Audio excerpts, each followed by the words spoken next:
Village Preservation was founded back in 1980, and we work to preserve and protect the architectural, cultural, and historical heritage of Greenwich Village, the East Village, and NoHo. Pretty much the most awesome neighborhoods within New York City. We put on about 75 to 80 free programs like this throughout the year. Now, as a member, you would get first dibs for registration, and we also do members-only programs throughout the year. So just head over to villagepreservation.org, take a look. There are various membership levels. You also have this wonderful little newsletter here. If you don't have one already, come see me at the end of the evening. I'll happily give you one because I don't want to schlep these things back home with me. But on the back, it's very useful. There's this lovely little QR code. You can whip out your cell phone afterwards, scan that QR code, and it will take you right to the Village Preservation website. But if you don't decide to become a member immediately, just take a look, explore the website, learn a little bit more about the advocacy work we do, some of the other great programs, if I don't say so myself, that we have coming up this month and next month. And take a look at some of the fabulous free resources that we have available. Anthony mentioned that this is the oldest mansion on Fifth Avenue. Last November was the 200th anniversary of the start of the construction of Fifth Avenue, and our research team put an amazing map together for all the buildings within Greenwich Village that existed on Fifth Avenue from the very beginning. Free to use whether you become a member or not. Put yourself, and there's a ton of other great resources, oral histories and photo archive. You can put together your own walking tour, learn a little bit more about these incredible buildings and the amazing people that lived and worked here. Now, speaking of some amazing people, we're so happy to have you here for this Mondrian talk here, and it's my great pleasure to introduce this evening's speaker. Nicholas Fox Weber is a cultural historian and has been the executive director of the Josef and Anni Albers Foundation for nearly 5 decades. During this time, he's worked tirelessly to preserve the lasting achievements and legacies of the Alberses. He's written extensively on each artist, and other books of his include artists such as Corbusier and Balthus. His latest work, a definitive biography of Mondrian, was published by Knopf in October 2024, and he spearheads Korsa, a non-profit organization he founded in 2005 to assist with medical care and education in Senegal. Next, it's a great pleasure.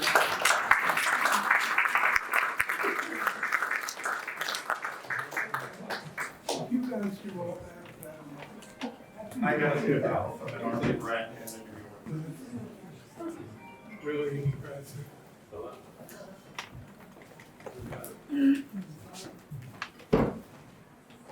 Mondrian was rescued by one human being, whom you see with him here, a remarkable man, and named Harry Holtzman, who had called on Mondrian in the 30s as an art student, came to know him and worshipped him. That's one bit of the background of our story. The other bit is that Mondrian, even more than most people, did not want to be stuck in the wrong place during wartime. In 1914, he lived in Paris, and he had gone to visit his father in the Netherlands, which is where Mondrian was born, and he intended to be there for 3 weeks, and he was there for 5 years because of the outbreak of the First World War, which made it impossible to get back through Belgium onto Paris. He had to keep paying the rent in Paris for those 5 years, and it was a source of great hardship to him.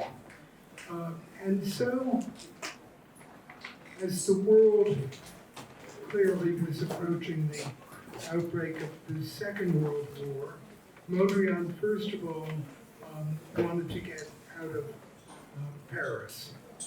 And he was one of those people who always had angels in his life. friends who really took him to the next place. And the artist Ben Nicholson and his wife, then ex-wife, Winifred Nicholson, a very good artist, and several other people helped him to get from Paris to London. He was in London during the Blitz. There was an occasion when the building next to where he lived was bombed out. His greatest fear wasn't his own death, but that his paintings would be destroyed. And most of those paintings were with him. And meanwhile, Harry Holtzman and Mondrian were in close touch when Mondrian was in London, and then events developed, and after the explosion next to his studio, he was very anxious to get to New York. Important, when he got here in 1940, he said it had always been his dream.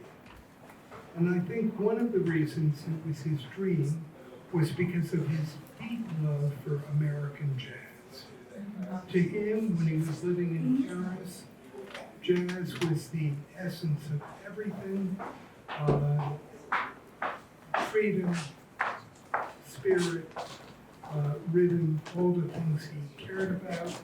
I keep checking to see if we're making any progress there. Maybe if the right image comes out, someone could give me the signal so that I don't have to keep turning back.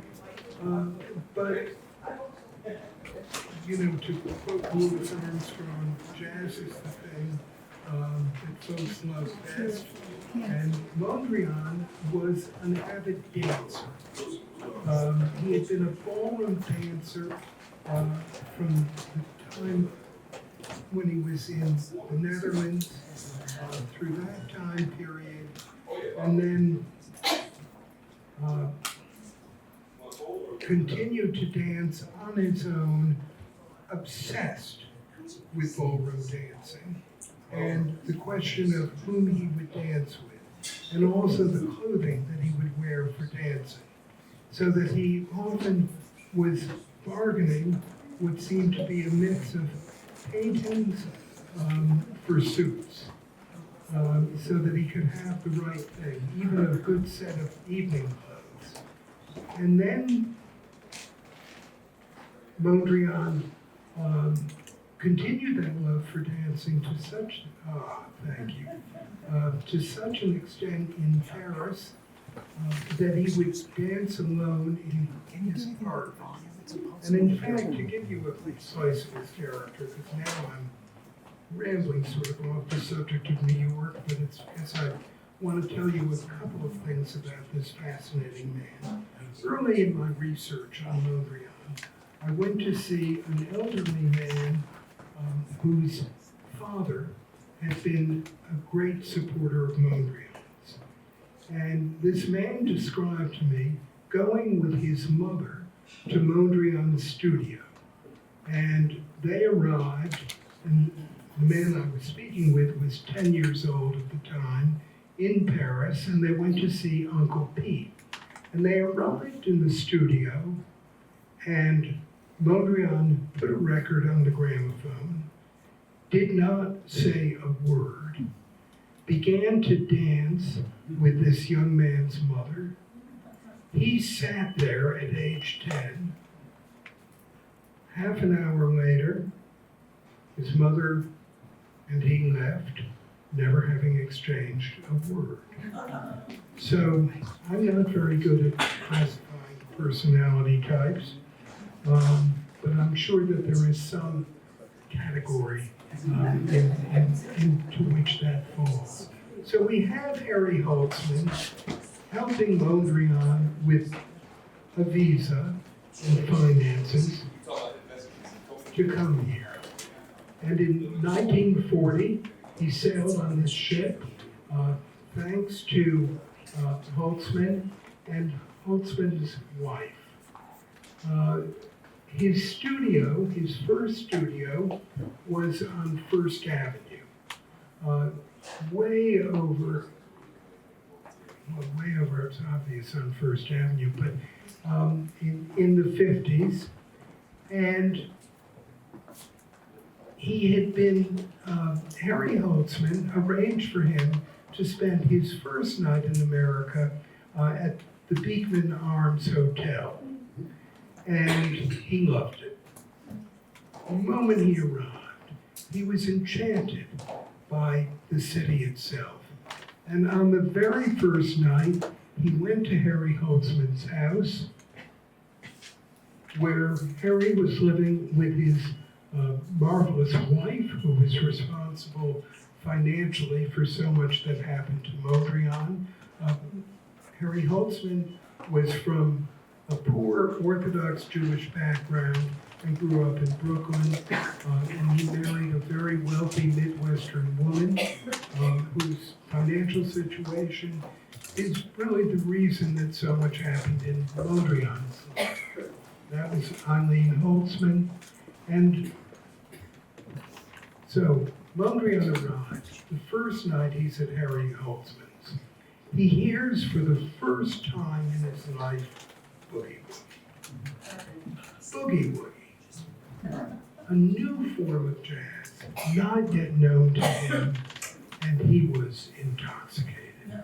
So happy to be in his new country. And then I think we picture Mondrian, if we picture him much as a human being in many different settings, but most of us didn't picture him at Bloomingdale's. And Eileen Holtzman took him to Bloomingdale's, and Mondrian wrote in his journal that for the first time he had his own new bed. He had never had one before. He had had a used bed in London and pretty much of an old cot in Paris. And Eileen Holtzman also bought him a gramophone. He said he didn't need one. He could listen to music at Harry's.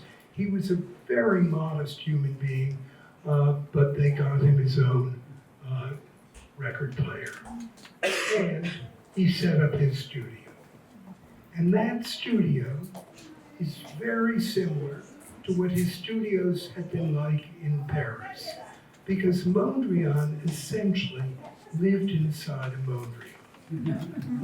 He painted the walls white. He put these solid rectangles of color on the wall in such a way that he could move them around constantly. And when we think of moving, becoming unsettled, becoming resettled, I think it's terribly important to realize that Mondrian, in many ways, always lived in the same environment that he had started to create for himself in the 1920s, of these solid blocks of color that he could move around and which were universal. They didn't reflect the location he was in, the time period he was in, rather, they were the voice of color. And he built this fantastic furniture. I don't understand why no one has created a Mondrian edition of furniture, because I think many of us would be intrigued and very happy to own these things that were made essentially out of wooden crates. Early on, he made contact with a young man named Carl Holty. Holty was another painter, an American who admired Mondrian greatly and whom he had met in Paris. Now, this brings us to another sort of novelistic aspect of the story, which is that Mondrian almost always had a young artist or a young friend, in one case a forester, 20 or so years younger than he, who was extremely helpful to him, a sort of guide. And in many ways, I would say that it was not even a paternal relationship, it was just someone in love with Mondrian's art and willing to help him. Early on here, We're now in New York, late 1940. He was introduced to the collector, a very rich Philadelphian, moved to New York, named A.E. Gallatin. And many of you may know that Gallatin had a museum called the Museum of Living Art in my memory, and it was on Washington Square. And Gallatin was quite a character. And here is, yes, it is the Museum of Living Art, 100 Washington Square East. And I want you to see a couple of the paintings with which Mondrian was reunited in Gallatin's apartment here in New York. This spectacular composition with blue. Now, here we're at something, in a way, more important than biography, personal history. What is it that, in many ways, outlives us all? And this beautiful painting, nothing but a vertical line, a horizontal line, and a triangle of blue. It's like being able to see into the cosmos. It offers us a sense of absolutely fulfilling universal beauty.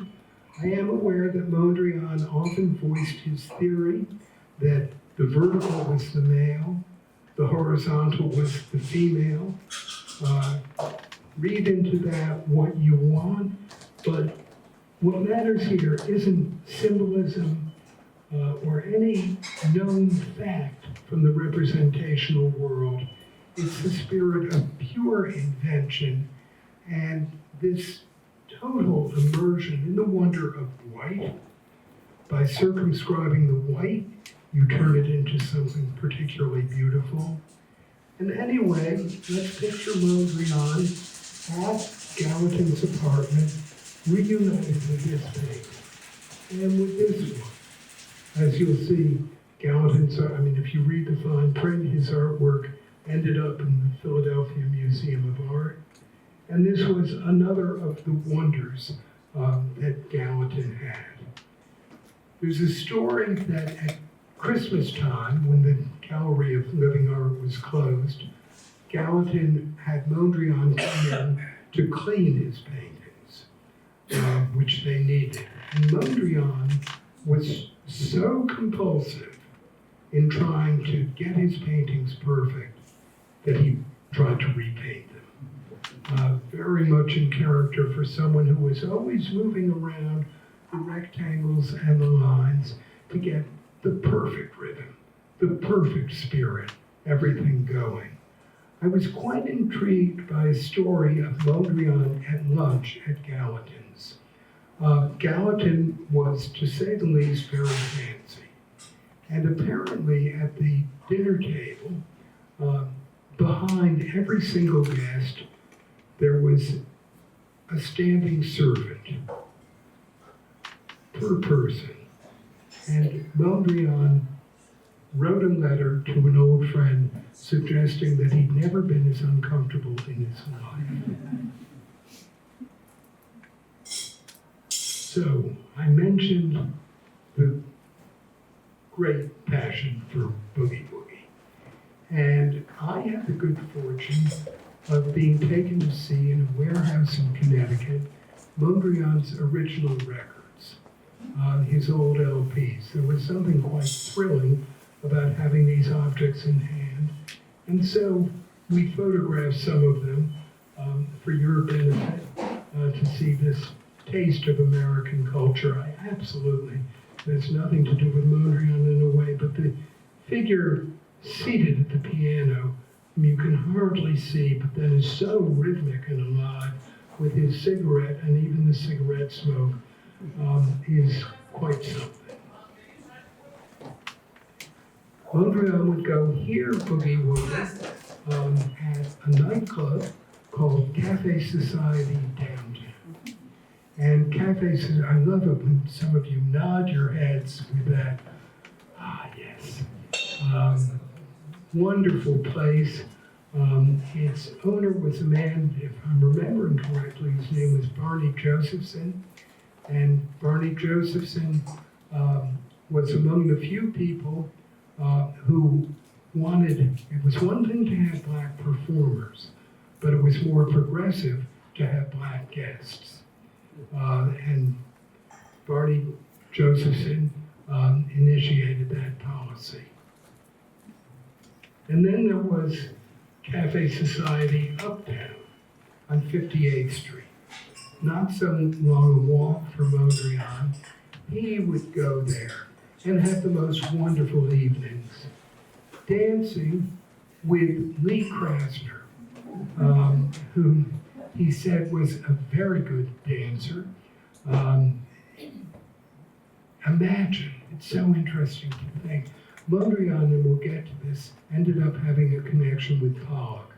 But at the point that he danced with Lee Krasner, Krasner and Pollock did not yet know one another. She was considered a very good dancer. You know, when you write a biography, you encounter elements of your subject that you wish you didn't know.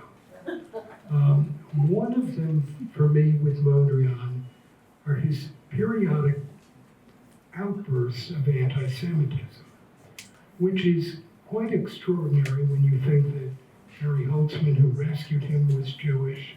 His landlord in the Netherlands had been Jewish. He had many Jewish patrons. In fact, more of his patrons were Jewish than not.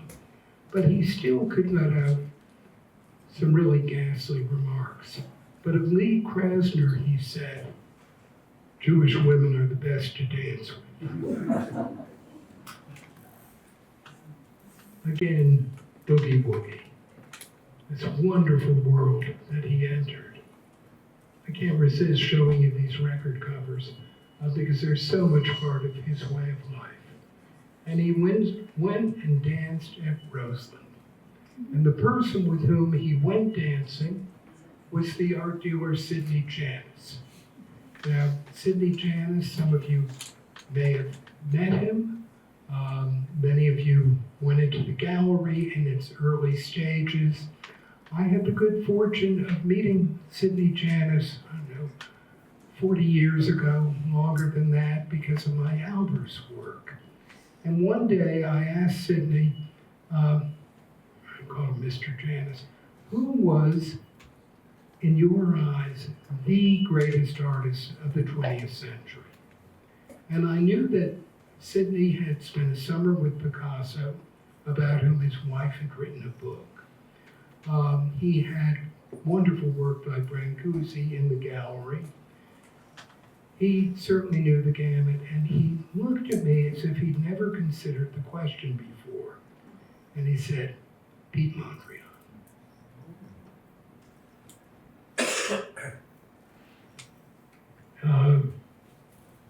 I'm actually not remembering who Mondrian. Oh, Mondrian is here with a woman who was incredibly important to him, named Charmian van Wiegand. Now, Charmian van Wiegand was the daughter of a journalist, married to another journalist named Josef Freeman, and she was a painter. She met Mondrian at one of those boogie-woogie evenings at Harry Holtzman's, and their relationship is, I think, one of the most fascinating of Mondrian's life. She was clearly in love with him, on again, off again. Where the romance went, none of us will, actually know with certainty. But I want to read to you a little tiny snippet from Charmian van Wiegand's unpublished diary, because it gives such a rich account of Mondrian.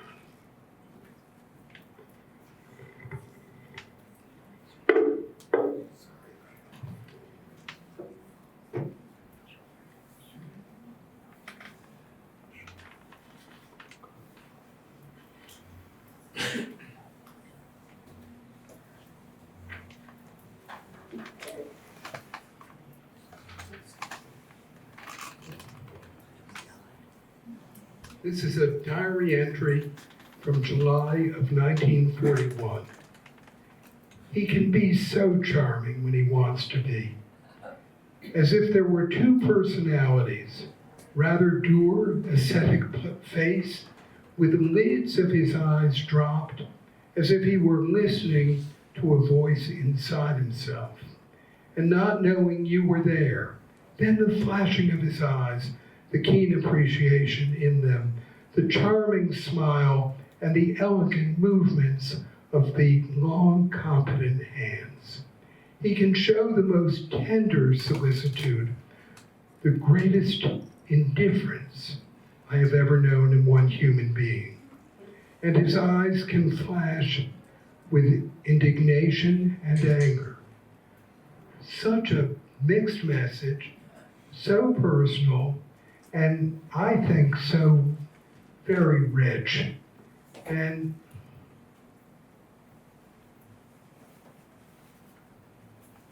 she described his working method and the way in which he was always changing paintings.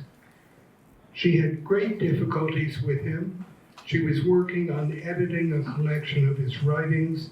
He liked it, he didn't like it. They would collaborate, they would argue. But here she reports, his delight in dancing the boogie-woogie was unfeigned. He asked most earnestly whether I thought he was too old to ask the ladies to dance, and seemed much relieved when I said no. He had a wonderful sense of rhythm, but liked very complicated steps, and he held me at a disconcerting distance, which did not make dancing with him easy. In the middle of a dance, when the orchestra switched suddenly from boogie-woogie to jazz, he stopped abruptly. Let's sit down, I hear melody. He adhered to his principles in everything. I think one is so lucky to have access to first-hand accounts of someone. And clearly, Charmian van Wiegand, a journalist, highly sensitive artist, was exceedingly perceptive about him. She described his working methods. For 2 months, I've changed those 2 yellow lines, horizontals, at the bottom every day, and I've not yet found a solution. He then asked me what I thought, and I found the one too close to the Red Cross, and he pinned it lower. One could have it either way, actually. Quoting him, "There's often more than one solution, you know," he said, and tried the 2 lines in various ways. But finally it seemed right, and the top line under the Red Cross was much further down. In watching the process, it comes as a surprise, but I can now feel the difference in proportion that I can sense when it seems right. This was very much his working process.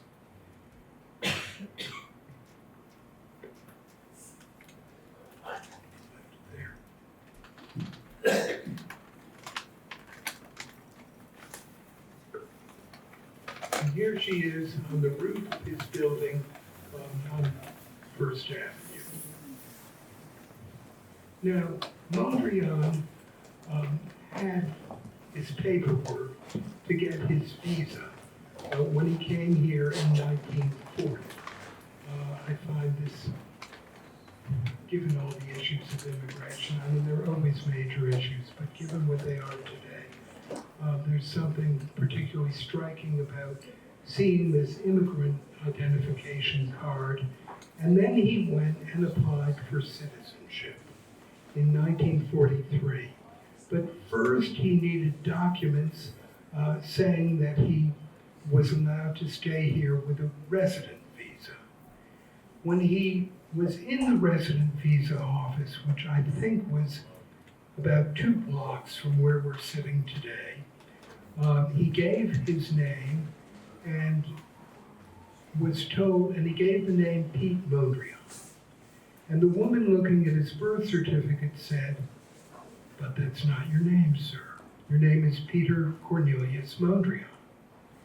And Mondrian is spelled with 2 A's.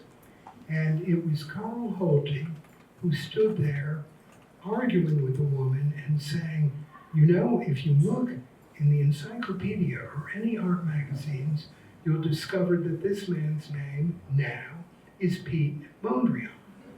The reason Mondrian had changed his name, which initially had 2 A's, the spelling with 1 A, is that in 1909, his uncle Fritz, also named Mondrian, a painter in the Netherlands, so objected to comparisons of their work and so objected to Mondrian's colors that he made Piet take the A out of the family name and put an ad in the newspaper saying, don't confuse the 2 Mondrians.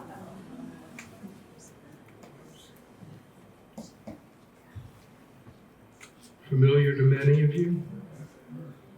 The Jumble Shop, where they went to celebrate that meal in that event in 1943.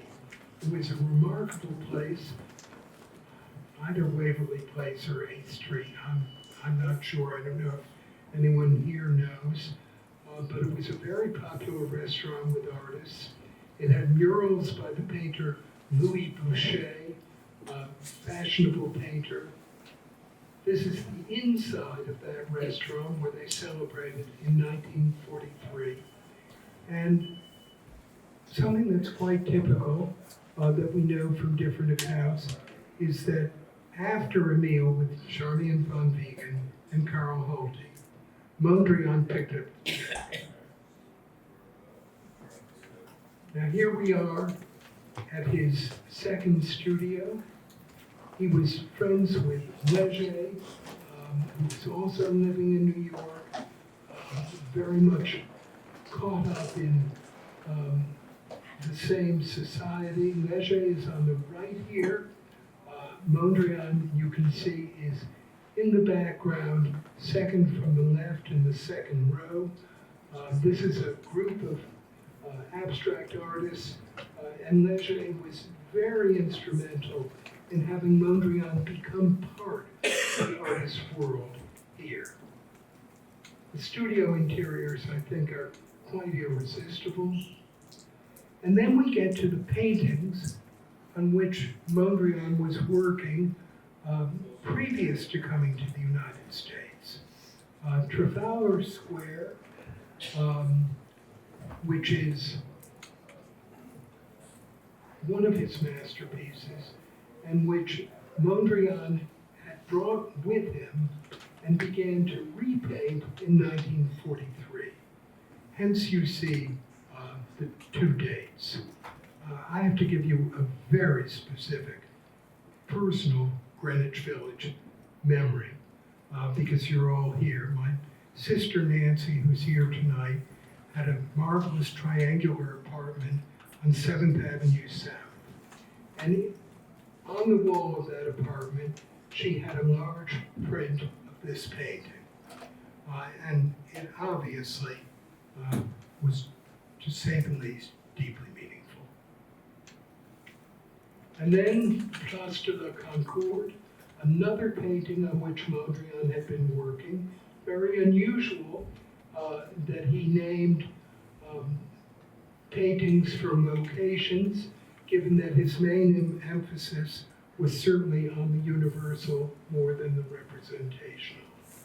And here we get to another person who was a figure in his New York life, Peggy Guggenheim. He had met her in London.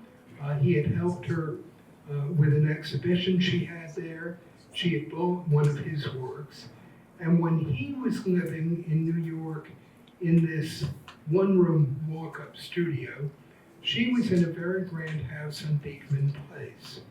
And he would go there for lunch with Max Ernst and other people and have the pleasure of seeing his own work on the walls. In fact, it's a whole story in itself. If you can picture Piet Mondrian just after he turned the age of 70, walking down First Avenue and heading over to Beekman Place, being given a tour of the 3-story house and its wonderful paintings, while seated at the lunch table were Max Ernst and Yves Tanguy and other surrealists, and boy, did they have nothing in common. There was the dialogues, which were recorded by Jimmy Ernst, Max Ernst's son, are highly amusing, and just a nice scene to picture in New York. This was also Peggy's, one of those wonderful works from 1915, where Mondrian has in a way painted the ocean. This is when he was living in the Netherlands. He often spent time on the dunes and was bowled over by the beautiful universal aspect of the landscape, which he turned into abstraction. And this was Peggy's. She had bought it from him in London just after it was painted, and it was hanging there with them on Beekman Place. This painting is now at the Peggy Guggenheim collection in Venice. Stop for a moment on the subject of his biography and look at what this man was achieving. One red rectangle. That series of perfectly placed vertical and horizontal lines, a gorgeous white.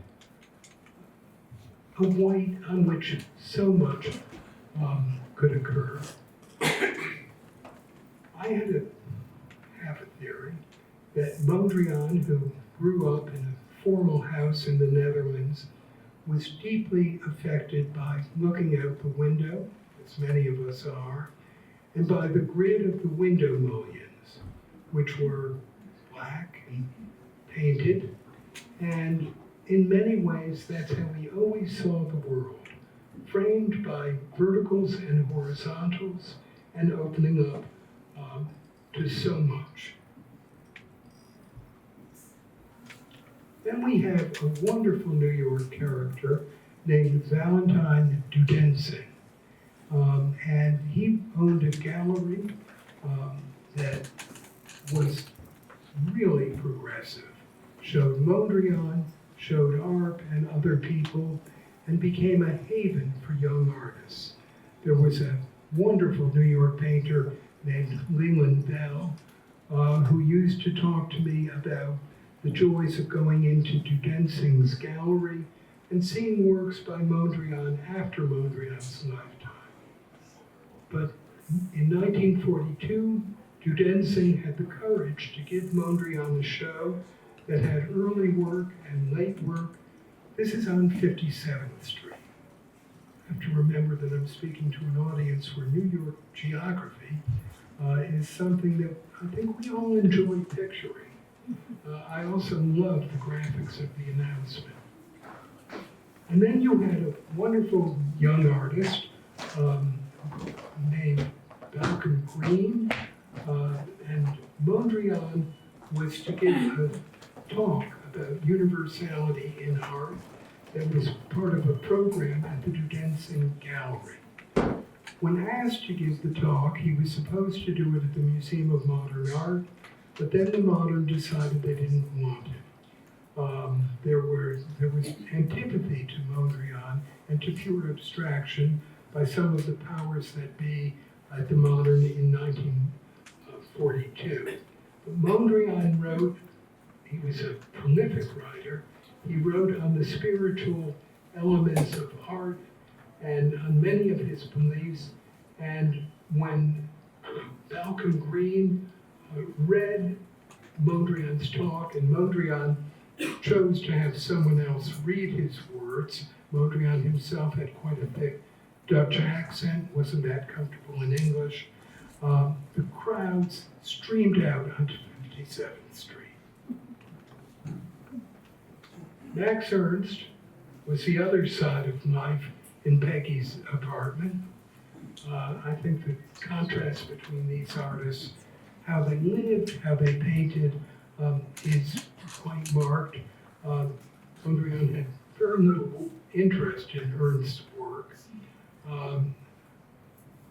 Not unrelated to that, I encountered that same antipathy to Max Ernst on the part of Josef Albers, which I think is an interesting thing, that both Mondrian and Albers felt that Ernst simply was not a good painter.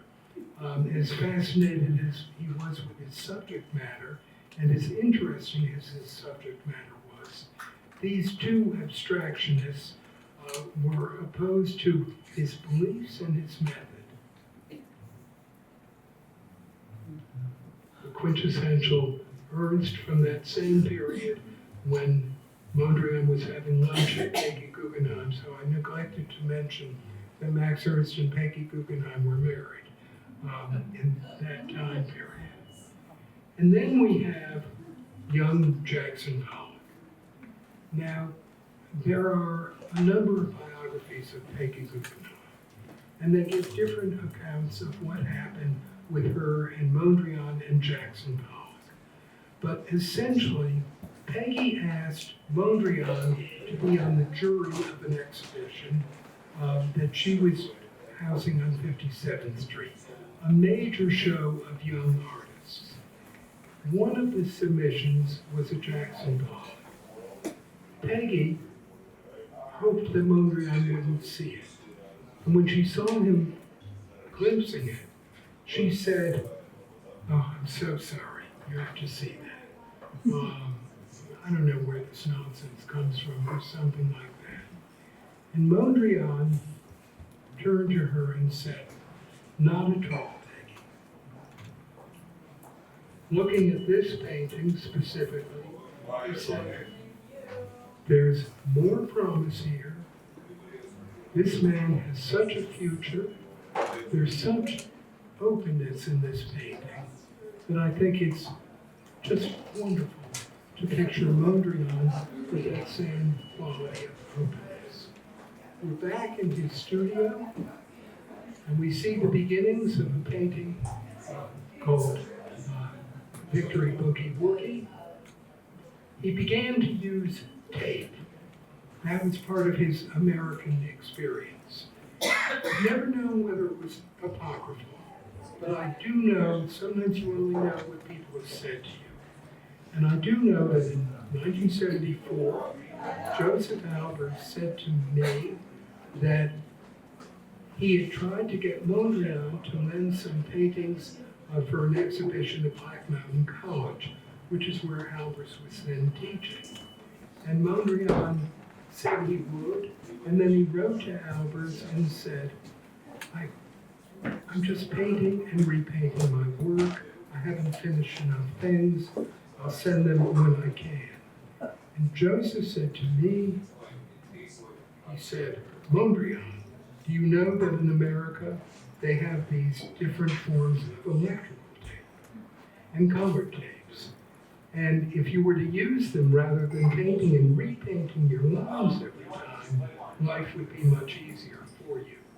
And indeed, Mondrian began to work in tape.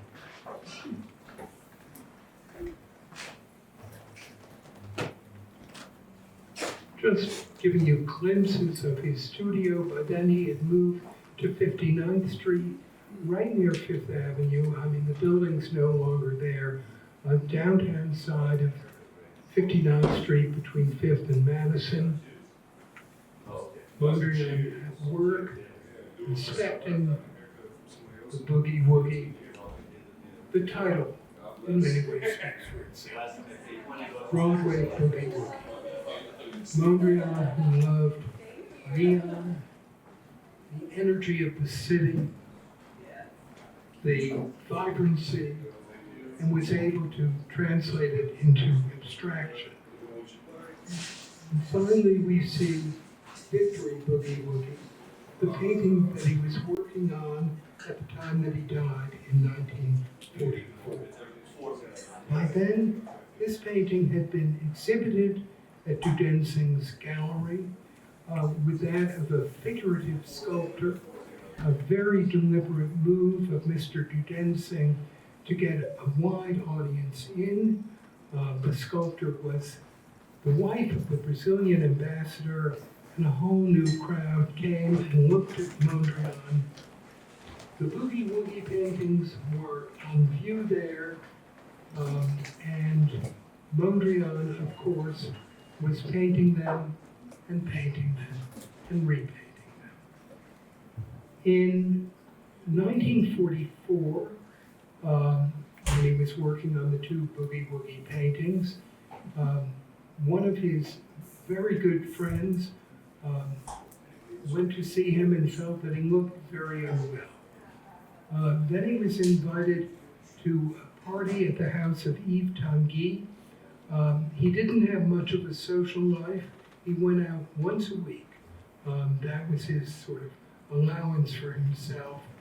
And Mondrian didn't show up. Charmian van Wiegand and I think Karl Holte and Harry Holtzman went over to the studio apartment on 59th Street and found him very ill, virtually not functioning. A few days later, he died of pneumonia. It was 1944, and I think it seems to surprise many people to know that Piet Mondrian is buried in Queens. Very simple gravesite. But the Boogie Woogie, think about it. No melody. That was so important. And look at this painting, please, and enjoy a minute and a half of the old guys.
Thank you.